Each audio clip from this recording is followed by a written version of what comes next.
What? Ladies and gentlemen, that must be Kevin Petersen. Wow. The one and only Family Matters. We do this every Tuesday or Wednesday. Wednesday. Man, it's that kind of week. But anyway, go creep over. I do this all the time. He loves it. He doesn't know I'm doing it, but I do it all the time. Go over to Instagram, Kevin W. Petersen. He's got incredible content there. ChronicHope.us got all kinds of free resources. You can reach Kevin directly there. And probably the hidden gem on all of Facebook is the Chronic Hope Family Facebook group. So reach out to us if you want to get involved with that. Yeah. Kevin, how's it going in Family Land? Family Land is it's okay. It's a little quiet. Summer tends to be not so much quiet. We don't get like a break, but it just tends to be a little less nutty, And so yeah, that's kind of where we're at. Things are kind of chilling and less nutty. And I think people are probably taking a little bit of time off, taking a breath, trying to figure out, what, how they can prepare for the school year. Well, the report cards and everything probably already in, and so there's all kinds of stories being told, and who knows. But this is why we're here. We answer every Wednesday night Family Matters. Yep. Kevin Petersen's, we get the questions. We just try to drill them, try to knock him off his perch. We haven't been able to do it yet, but feel free, if you're watching replay or live, type in the question, and we will get to it. Let's get right into it.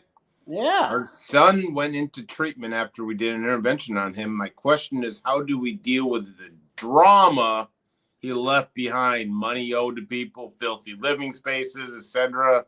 No, all too often. Yeah, great question. Fantastic question. And here's the answer. You don't. It's not your problem. and I know you were looking for something a little more complicated and long-term and windy.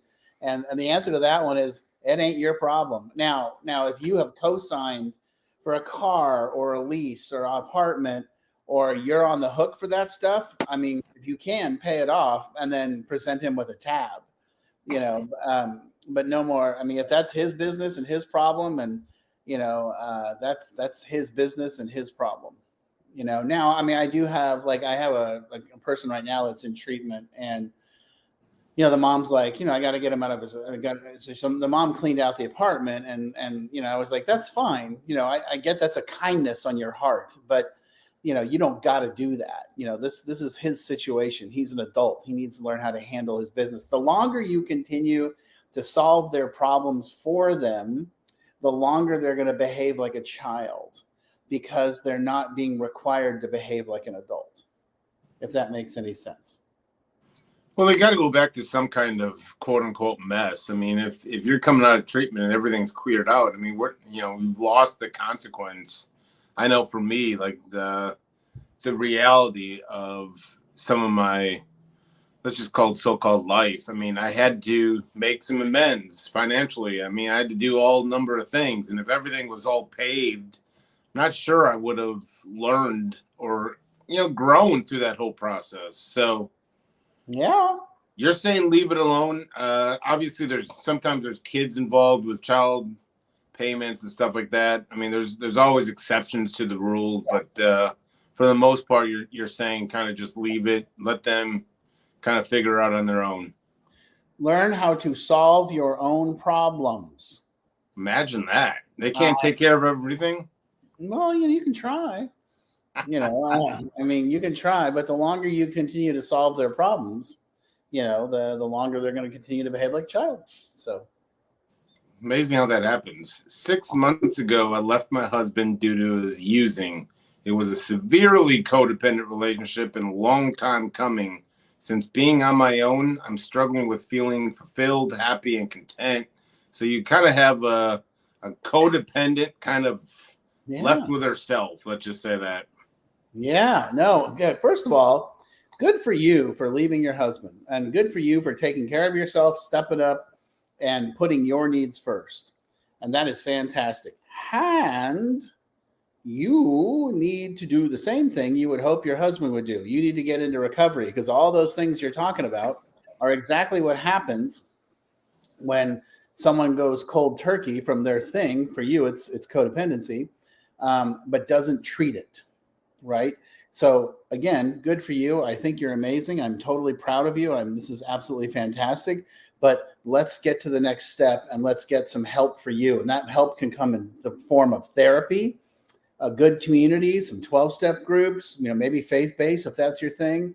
Go to the gym, start doing things to get engaged with other people, and specifically other people that are fighting the same battle.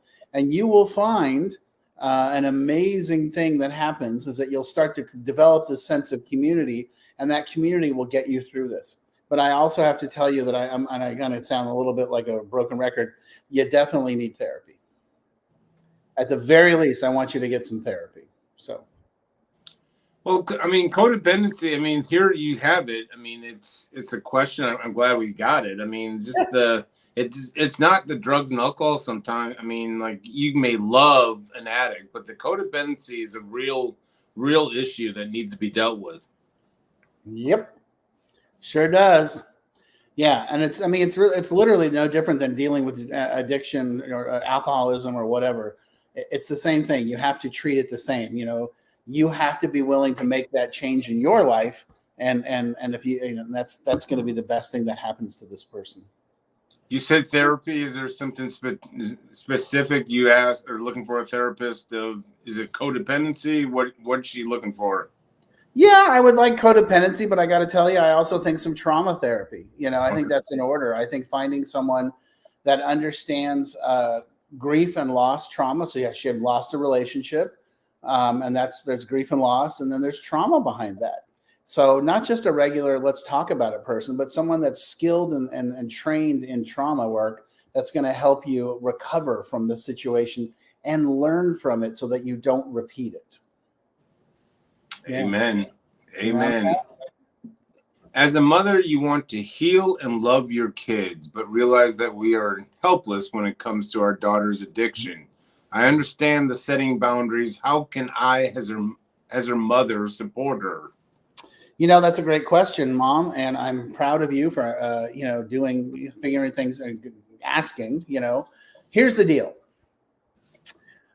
The best thing you can do for your daughter is get into your own recovery. The best thing you can do is what we just talked about with the woman that left her husband. Start seeing a therapist and talking about the same things: trauma, grief, loss. Having a child that has struggles with addiction is traumatic. And it's a grief and loss situation because you're grieving the loss of what you thought was going to happen. It was going to be this hunky-dory, white picket fence, family situation. And it's not. And that's brutal. It's a brutal awakening to realize that you have a kid that, is putting themselves in harm's way and in danger on a regular basis. So get help for you.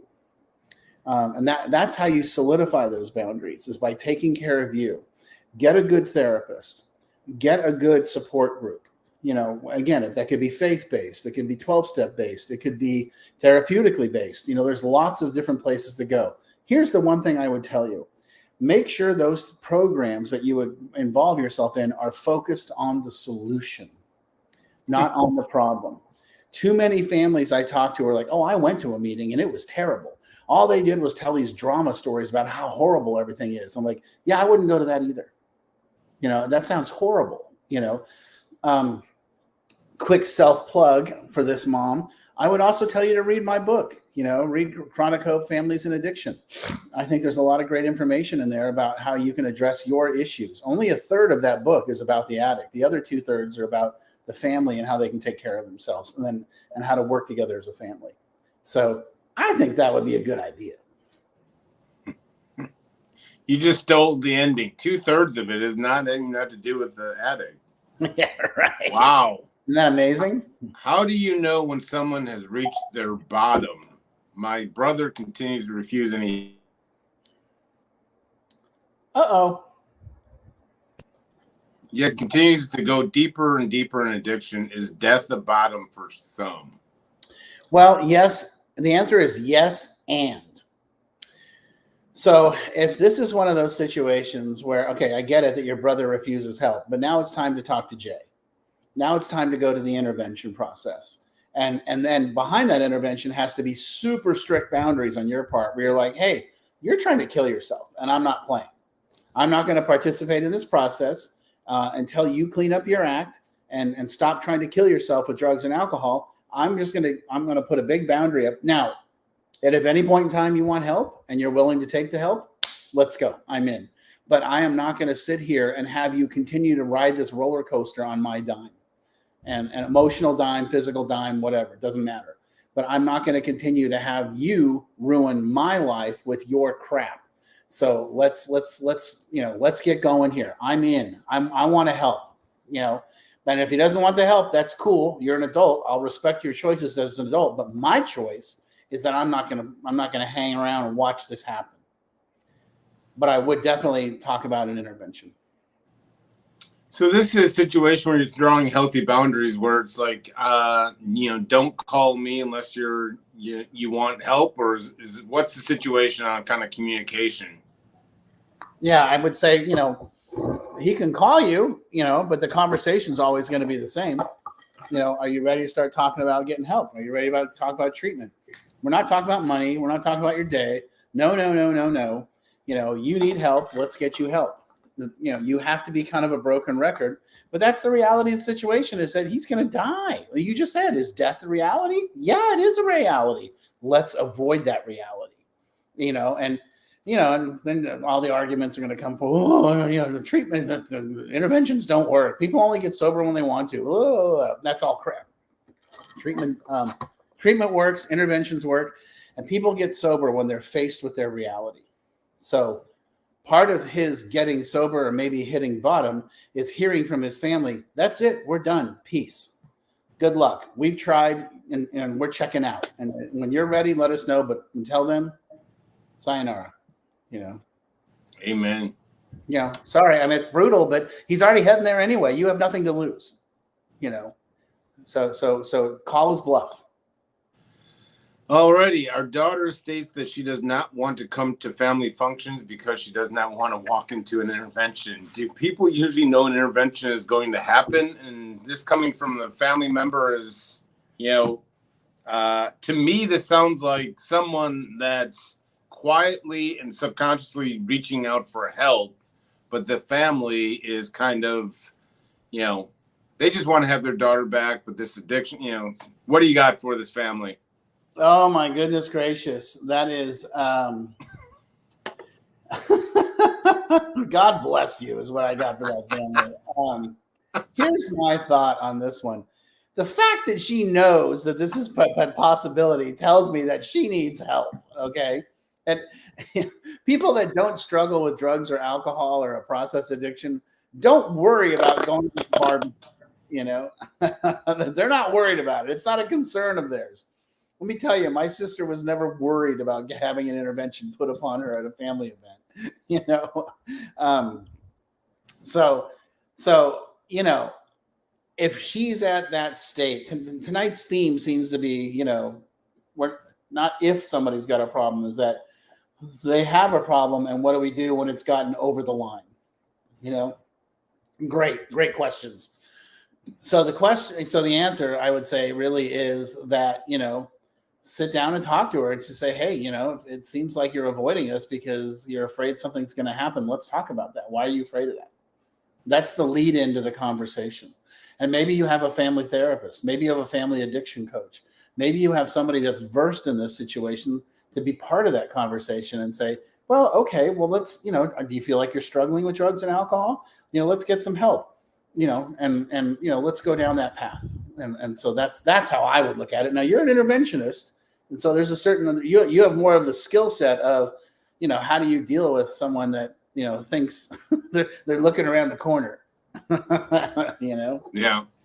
I think this is more of a family issue. I think everyone that has done, we've intervened on has always said, like, I knew it was coming. I mean, and we're driving to, driving to treatment. I said, did you know it was coming? They said, well, I knew it was only a matter of time. I mean, no one ever seems to be shocked when they walk in the room and their family is there. It's like they know what's going on. I mean, so like you said it. I mean, the exact same quote I would use. It's like, you know when to mow your grass. I mean, if you're worried about, your family doing an intervention, to me, that's someone that is quietly doesn't want to just come out and say, I need help. Will you send me, they're planting the seeds. And I did it myself in active addiction when I really truly wanted help, but I just did, I was hoping my family took me, and so I think this is more of a family issue. And so like, I don't even think an intervention is needed. I would much rather have the family get the guidance, and we could easily do that as an interventionist. But I mean, I think what you said with having a family coach or a family therapist, I think that's all it's going to take. I think it's a woman. I don't think this woman is going to put up much of a fight. I think she really does want help. So that's just my experience. Yeah. She just needs someone professional to lead the conversation so it doesn't turn into a rock throwing contest or shaming and belittling and that kind of concept. You just need someone to be like, hey, so the fact that you're even afraid to come to the cookout, tells us a lot, Just seems I think the family needs some guidance, but every week there seems to be a theme. You're dead on, and this week seems to be that kind of, we have an issue. Subconsciously, they're reaching out for help. How do we do this? That we had one that's went to treatment already. What do you do with the aftermath? So that seems to be the theme every week. I think we have a theme. So it's interesting how that happens. Yeah, well, people I think are probably dealing with certain stuff, and they just kind of get. I mean, that would seem to be the reason to me. But I get it. I'm happy to help. I love the questions are awesome. I love these questions. They're so good. I mean, professionally, I'm like, this is great, and personally, I'm like, oh, I totally remember how that felt. I was like, oh God, now what? I had a buddy that had his wife put on his 40th birthday party, and it was a surprise party, and he walked into the room and saw everybody, and he panicked because he was like, is this another intervention? I'm so AA. What's going on? And they're like, surprise, happy birthday. He's like, oh, okay, cool. Now that is good. I haven't heard that, but yeah. Well, anyway, keep the questions coming. We're doing this every Wednesday night. Next week, I think we're going to take the July 4th week off. I'm going to go kind of unplug Kevin, I'm sure, because I don't think Kevin ever unplugs. He's just always at it. But we'll take a week off and we'll be back in 2 weeks. But keep the questions coming. If there's 15, 20 questions when we come back, I mean, we will get to all 15, 20 in 2 weeks. So don't think that you're overwhelming. If you already heard the question asked, just, sometimes it's therapy, just typing in the question and we'll get to it. So even if it's redundant, type in the question. We'll get to it every Wednesday night. Kevin, always a pleasure. My brother, have a great holiday. Have fun in Wisconsin, and enjoy your family. Like you said, completely mess with your nephews. Yeah. Miracles of recovery. This is what happens. So you get on the other side, and now you get to be a terror in a good way to your nephews and spoil them rotten, and then just hand them back to the parents and be like, all right, I'm back. Jumping on a plane. Good luck. So that's cool. What I'm doing. I'm my own tornado. Yeah. All right, I'll see you. All right, brother. Talk to you.